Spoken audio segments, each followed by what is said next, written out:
करतो. आदरणीय बाळासाहेब ठाकरे साहेबांची शिकवण आणि एकनाथ शिंदे साहेबांचे विचार घेऊन आता आम्ही या निवडणुकीला सामोरं जात आहोत. महाराष्ट्रामध्ये सेना भाजपची सत्ता आहे, महायुती शासन आहे.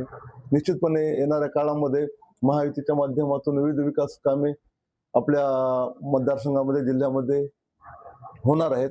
त्यामुळे येणाऱ्या निवडणुकीमध्ये सर्व मतदारांनी महायुती अर्थात शिवसेना आणि भाजपच्या उमेदवाराच्या पाठीशी राहणं आवश्यक आहे. मी या पेडगाव सर्कलमधून शिवसेनेच्या वतीने ही निवडणूक लढवत आहे. माझे सहकारी डॉक्टर गणेश देशमुख हे एक उच्च शिक्षित उमेदवार आहेत. गणेश हरकळ हे उच्च शिक्षित उमेदवार आणि विकासाचा तर मी तुम्हाला सांगू इच्छितो की मी उमेदवार नसताना देखील, आज म्हणजे सदस्य नसताना देखील, मागच्या 1 वर्षभरापूर्वी मी आमच्या पेडगावतील इथे शादीखाना परिसर आहे, जवळजवळ 1,40,00,000 रुपयाचा अल्पसंख्याक खात्याच्या माध्यमातून आम्ही निधी आणला. तिथं शादीखाना परिसरातील सुशोभीकरण असू द्या, गट्टूचं काम आहेत, बाकी अजून कामं बरेचसे शिल्लक आहेत, आम्हाला या माध्यमातून करायचे आहेत. त्याशिवाय आम्ही म्हणजे एक सामाजिक दायित्व म्हणून मी माझ्या स्वतःच्या स्वखर्चातून पेडगाव येथे पूर्ण प्रमुख चौकामध्ये स्वतः मी माझ्या वाढदिवसाच्या निमित्ताने पूर्ण पेडगाव चौकामध्ये सीसीटीव्ही कॅमेरे लावलेले आहेत. तुम्ही आता जाऊन बघू शकता, ते आजही ते कार्यरत आहेत. आणि एक गावाची जबाबदारी आपली, मी माझं गाव आणि माझं सर्कल हे माझं कुटुंब समजतो, त्यामुळे याच्यासाठी पूर्ण वेळ माझी देण्याची तयारी आहे.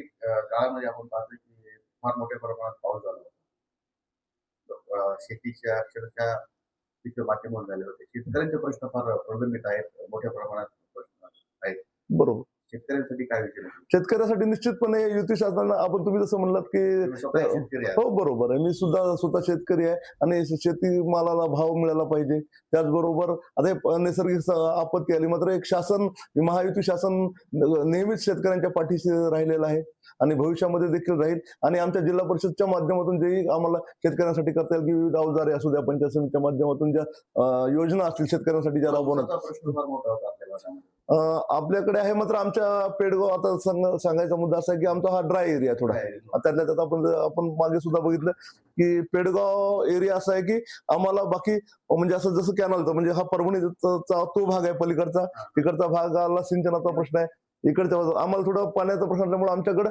ऊस हा तेवढा मुख्य पीक नाही, आमच्याकडे कापसाचं पीक जास्त प्रमाणात इथं राहतं आणि त्याच्यासाठी म्हणजे भाव असू द्या, बाकी सगळ्या गोष्टीसाठी आम्ही प्रयत्न करण्याचा प्रयत्न. सेवेचा मोठा प्रश्न आहे आपल्या जिल्हा परिषदच्या माध्यमातून. आपल्या या सर्कलमध्ये आरोग्या संदर्भात काय विजन आहे?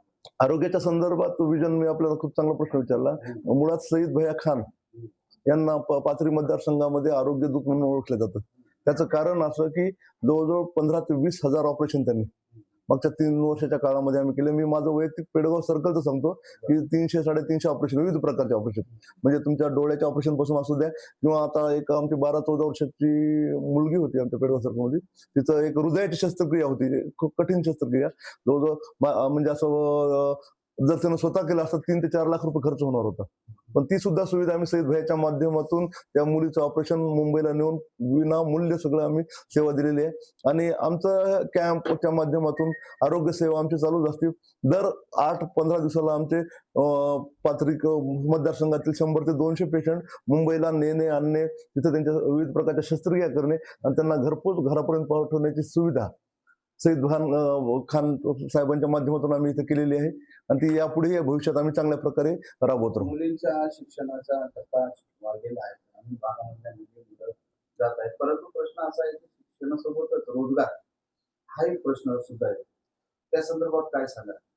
तर रोजगार निर्मितीसाठी आपल्याकडे आता इथं पोषक वातावरण आहे, वेगवेगळ्या माध्यमातून आपल्याला त्या संदर्भात रोजगार निर्मितीसाठी ज्या गोष्टी करता येतील त्यासाठी निश्चितपणे आम्ही प्रयत्न करू. जिल्हा परिषदेच्या ज्या शाळा आहेत, आपण पाहतोय की ग्रामीण भागातल्याही पालकांचा कल जो आहे तो इंग्लिश स्कूलकडे वाढलेला आहे. जिल्हा परिषद शाळा आहे ओस पडत आहे, पुन्हा त्याकडे शिक्षक संख्या सुद्धा हा एक मोठा ज्वलंत प्रश्न आहे. हा प्रश्न आपण कसा हाताळणार? शैक्षणिक सामाजिक क्षेत्रात आपण जाणीव आहे ह्या गोष्टीचे मी निश्चितपणे सहमत आहे की खरोखर जिल्हा परिषदचा म्हणजे दर्जा चांगला असताना देखील, म्हणजे खरं पाहिलं तर आपण आज गुणवत्ताधारक शिक्षक हे जिल्हा परिषदमध्ये असतात, मात्र आज एक मी म्हणतो की म्हणजे समजा एक काय झालं, फॅशन सारखं झालं की इंग्लिश स्कूलमध्ये टाकणे किंवा म्हणजे विद्यार्थ्यांचं म्हणजे पण खरोखर जिल्हा परिषद शाळेमध्ये आज विविध प्रकारच्या, फक्त अडचण काय असते की जिल्हा काही भौतिक सुविधेचा अभाव असतो जिल्हा परिषद शाळेमध्ये. तो निश्चितपणे येणाऱ्या काळामध्ये ज्यावेळेस आम्ही सदस्य होतो डॉक्टर साहेब पंचायत समिती, निश्चितपणे येणाऱ्या काळामध्ये शाळेंना भौतिक सुविधा देण्याचा आम्ही प्रयत्न करू. आजही आम्ही आमच्या माध्यमातून विविध प्रकारच्या देणग्या देऊन आरो सारख्या गोष्टी असू द्या, बऱ्याचशा सुविधा आम्ही देण्याचा प्रयत्न करतो. भविष्यामध्ये या जिल्हा परिषदेच्या माध्यमातून जे जे शैक्षणिक क्षेत्रासाठी विद्यार्थ्यांसाठी करता येईल ते निश्चितपणे आम्ही करण्याचा प्रयत्न करतो. अजून एक महत्त्वाचा